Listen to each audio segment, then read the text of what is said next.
नमस्कार मित्रों, मेरा नाम कमल मोंगा है।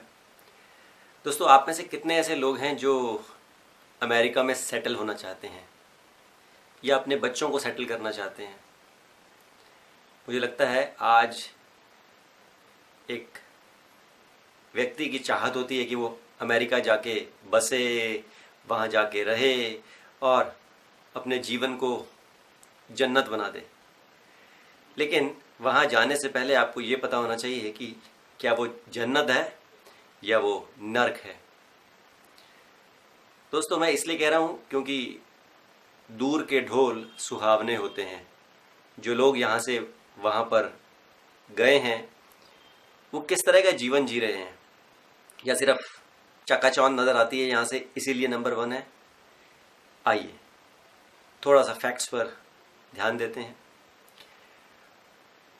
आज की तारीख अक्टूबर 12, 2016 है और आज की डेट पे अमेरिका पर 19.4 ट्रिलियन डॉलर्स का कर्जा है। 2015 में यानी कि लास्ट ईयर जो फेडरल गवर्नमेंट के जो रेवेन्यू आया, जो उन्होंने कमाई की, वो थी 3.18 ट्रिलियन डॉलर्स। 3.18 ट्रिलियन डॉलर्स का कमाई और कर्जा कितना? 19.4 ट्रिलियन डॉलर्स का। और ये जो कर्जा है इसमें से 45% वहाँ की जनता का है, 30% जो सरकार है उसका है और बाकी और कॉरपोरेशंस का भी है। अब आप मुझे ये बताइए, क्या आपको पता है कि वहाँ के लोगों को, इंडिविजुअल टैक्स पेयर्स को कितना टैक्स देना पड़ता है? 40%। और जो बड़ी बड़ी कॉरपोरेशंस हैं उनको देना पड़ता है सिर्फ 10%। और ये जो बड़ी बड़ी कॉरपोरेशंस हैं, इसमें जो अधिकतर जो कंपनीज है वो क्या बनाती हैं? दोस्तों, यूएस की अधिकतर कंपनीज जो हैं, मतलब यूएस में जो किस सेक्टर में सबसे ज़्यादा इन्वेस्टमेंट होता है वो है defence manufacturing sector, arms sector, जिसको सैटेलाइट इंडस्ट्री भी कहते हैं। वहाँ पर मेन इंडस्ट्री कहा जाता है। अब होता क्या है कि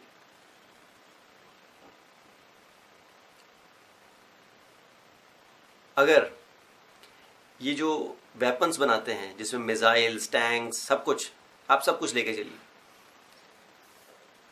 इनको इतनी ज़रूरत क्यों पड़ती है और ये कहाँ खर्च करते हैं इस चीज़ को? भाई, चीज़ पड़े पड़े तो ख़राब हो जाएगी। ये कोई शराब तो है नहीं जो 20 साल 30 साल तक घर में पड़े रहे तब भी उसका टेस्ट वैसे का वैसे रहता है।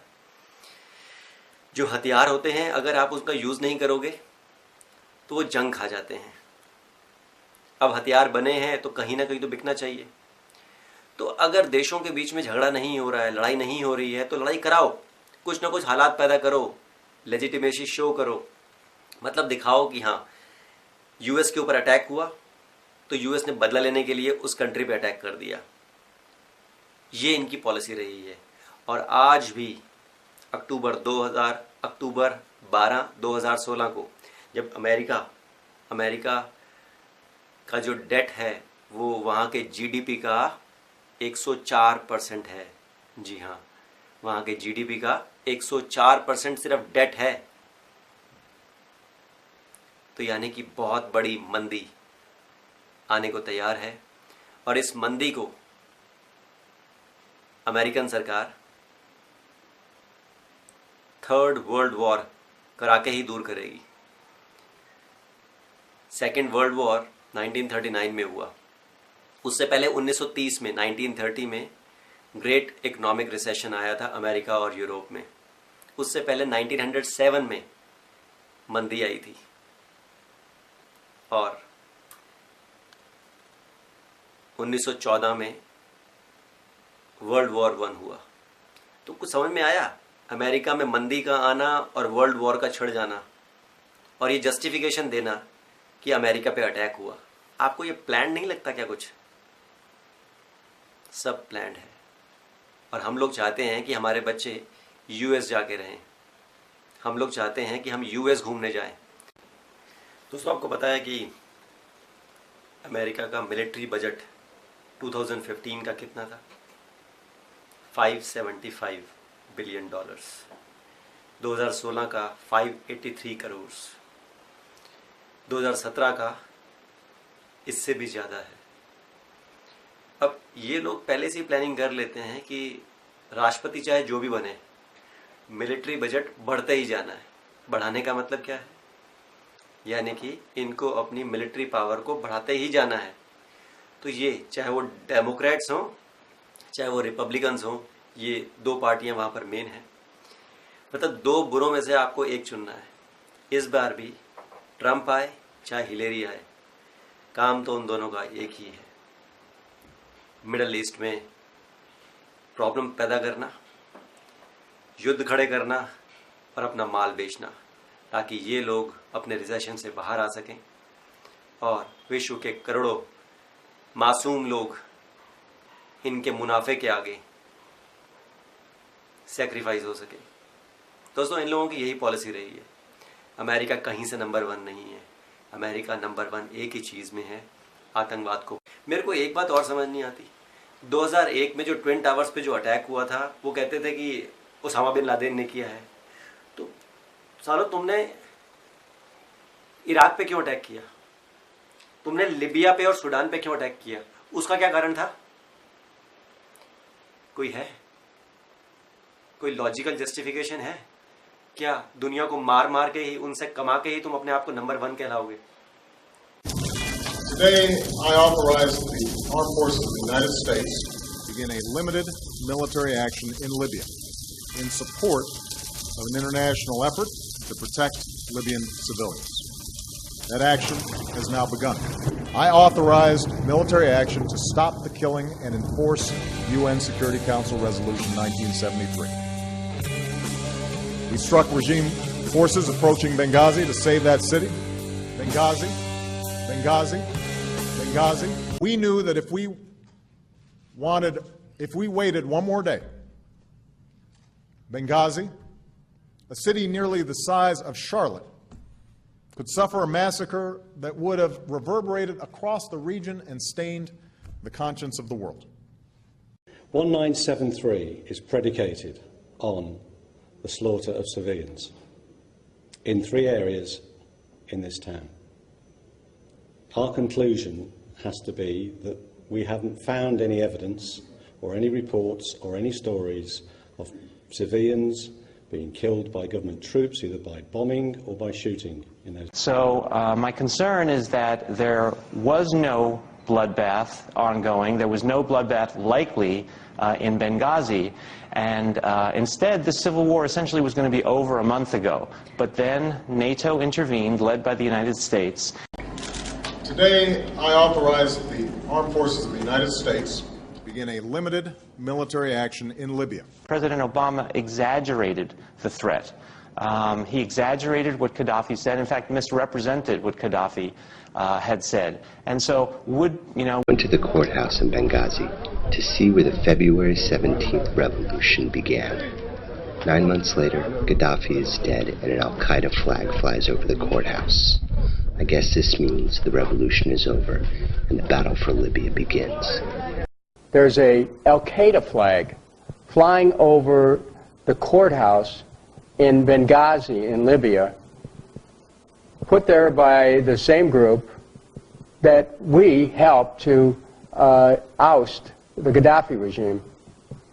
What is going on in America? On one hand, we have soldiers dying in Afghanistan fighting Al-Qaeda.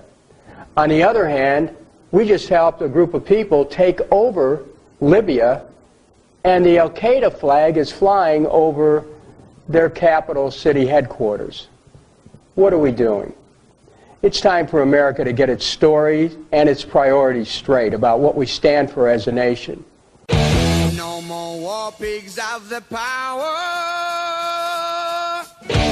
Is that under the Constitution, only the Congress, not the President, not the United Nations, not a humanitarian crisis, can send the U.S. into war. And the U.S. can only go to war when it has been attacked or is imminently threatened. Even under the most liberal and expansive interpretation of what is an imminent threat, Libya cannot be understood to pose one to the United States. higher taxes, and the abandonment of traditional values, every American's paycheck will get considerably smaller. बस देखना यह है कि इस बार बलि का बकरा कौन बनता है, रशिया या चाइना या कोई और। आने वाले दिनों में मुझे पूरा भरोसा है कि थर्ड वर्ल्ड वॉर होगा। अमेरिका ही उसका बेस बना रहा है। लेकिन दोस्तों, हमें सिर्फ ये भी ध्यान रखना है कि थर्ड वर्ल्ड वॉर हुआ तो भारत को कैसे उससे बच के रहना है।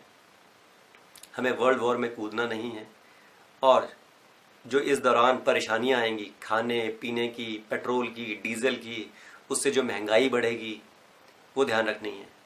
दोस्तों, थर्ड वर्ल्ड वॉर के टाइम पे अमेरिका पेट्रोल और डीजल की सप्लाई को अगर रोक देता है, जो कि बहुत हद तक पॉसिबल है, क्योंकि सारे तेल के कुएं उन्हीं के अंडर आते हैं। उनको कमाई चाहिए।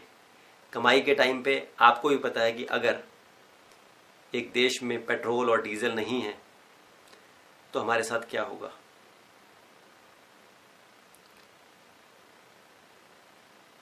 चीज़ों के रेट आसमान छुएंगे, और तब हमें उन चीज़ों को खरीदना ही पड़ेगा।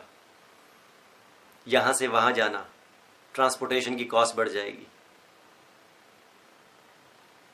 खाने पीने में मेन चीज़ें उस समय मोबाइल, गाड़ियाँ हेल्प नहीं करेंगी। उस समय पानी दूषित हो चुका होगा। तो हमें उस समय बच के रहना होगा, अपने एक्सपेंसेस को कम करना पड़ेगा, और यहाँ से वहाँ जाने के लिए हम लोग साइकिल्स खरीद सकते हैं। मैं उस समय की बात कर रहा हूँ। तो कृपया उस समय परेशान नहीं होना, क्योंकि जब भी थर्ड वर्ल्ड वॉर होता है परेशानियाँ तो हर व्यक्ति को झेलनी पड़ती हैं। दवाइयाँ उस समय के लिए तैयार रखना। और एक चीज़ और बताना चाहूँगा जो अजीत दीक्षित जी ने बताई थी कि जब न्यूक्लियर अटैक होता है, केमिकल एमिशन होता है, यानी कि जो उसकी गैसेस निकलती हैं, तो उस समय जो गाय के गोबर से जो पुते हुए घर जो होते हैं, जो झोपड़ियाँ होती हैं, उसके अंदर उसका इफ़ेक्ट नहीं जाता है। यानी कि जो लोग उस हट में जाके छुप जाएंगे या बच जाएंगे या जो रहते हैं, वो कहीं ना कहीं उस केमिकल इम्पैक्ट जो होगा उससे बच सकते हैं। दोस्तों, हम अमेरिका से डायरेक्ट टक्कर तो ले नहीं सकते, लेकिन हमें आज नहीं तो कल इस अमेरिकी सरकार के एजेंडे को पूरे विश्व के सामने तो लाके रखना ही पड़ेगा, और उसकी शुरुआत आपको और मुझे करनी पड़ेगी। कैसे? इन अमेरिकन कंपनीज में काम करना बंद करना पड़ेगा, इनके प्रोडक्ट्स बंद करने पड़ेंगे, इनके प्रोडक्ट्स खरीदने बंद। मेरा उन अमेरिका में रहने वाले भारतीयों से भी एक अनुरोध है कि अगर आपको लगता है कि इन बातों में कुछ सच्चाई है, क्योंकि असली सच्चाई आपको पता है, आप वहाँ इतने सालों से रह रहे हैं, सब कुछ देख रहे हैं, कृपया भारत आके अपना योगदान दीजिए और इस देश की तरक्की में एक मजबूत ताकत, एक मजबूत पिलर की तरह खड़े हो जाएं।